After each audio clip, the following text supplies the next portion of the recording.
Consider, for example, the strange and fascinating story of Muhammad. Analyze his life, compare him with men of achievement in this modern age of industry and finance, and observe how they have one outstanding trait in common: persistence.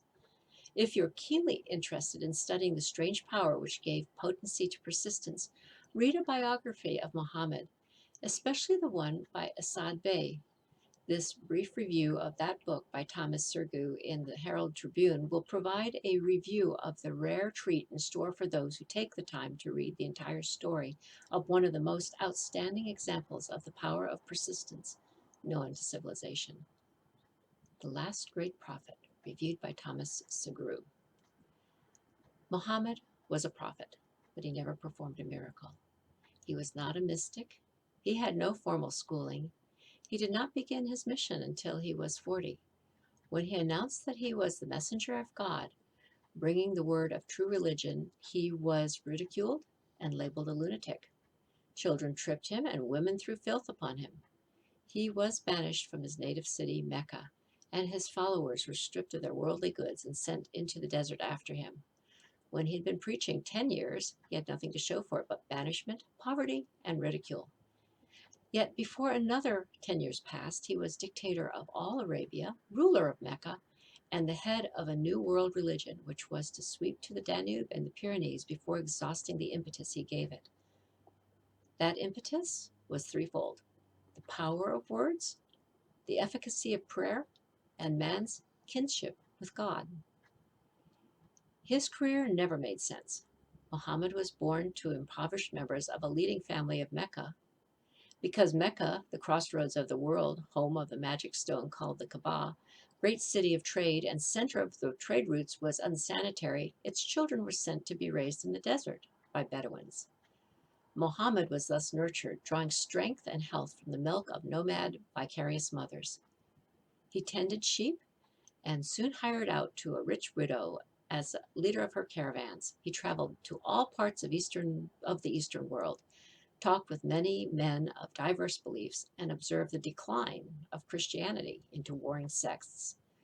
When he was 28, Khadijah, the widow, looked upon him with favor and married him. Her father would have objected to such a marriage, so she got him drunk and held him up while he gave the paternal blessing. For the next 12 years, Muhammad lived as a rich and respected and very shrewd trader. Then he took to wandering in the desert. And one day he returned with the first verse of the Quran and told Khadijah that the archangel Gabriel had appeared to him and said that he was to be the messenger of God. The Quran, the revealed word of God, was the closest thing to a miracle in Muhammad's life. He had not been a poet. He had no gift for words. Yet the verses of the Quran, as he received them and recited them to the faithful, were better than any verses which the professional poets of the tribes could produce. This, to the Arabs, was a miracle. To them, the gift of words was the greatest gift. The poet was all-powerful. In addition, the Quran said that all men were equal before God, that the world should be a democratic state, Islam. It was this political heresy, plus Muhammad's desire to destroy all the 360 idols in the courtyard of the Kaaba, which brought about his banishment. The idols brought the desert tribes to Mecca, and that meant trade. So the businessmen of Mecca, the capitalists, of which he had been one, set upon Muhammad. Then he retreated to the desert and demanded sovereignty over the world. The rise of Islam began. Out of the desert came a flame which would not be extinguished. A democratic army fighting as a unit and prepared to die without wincing. Muhammad had invited the Jews and the Christians to join him, for he was not building a new religion. He was calling all who believed in one God to join in a single faith. If the Jews and Christians had accepted his invitation, Islam would have conquered the world. They didn't. They would not even accept Muhammad's innovation of humane warfare.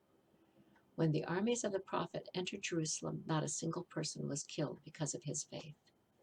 When the Crusaders entered the city centuries later, not a Muslim man, woman, or child was spared.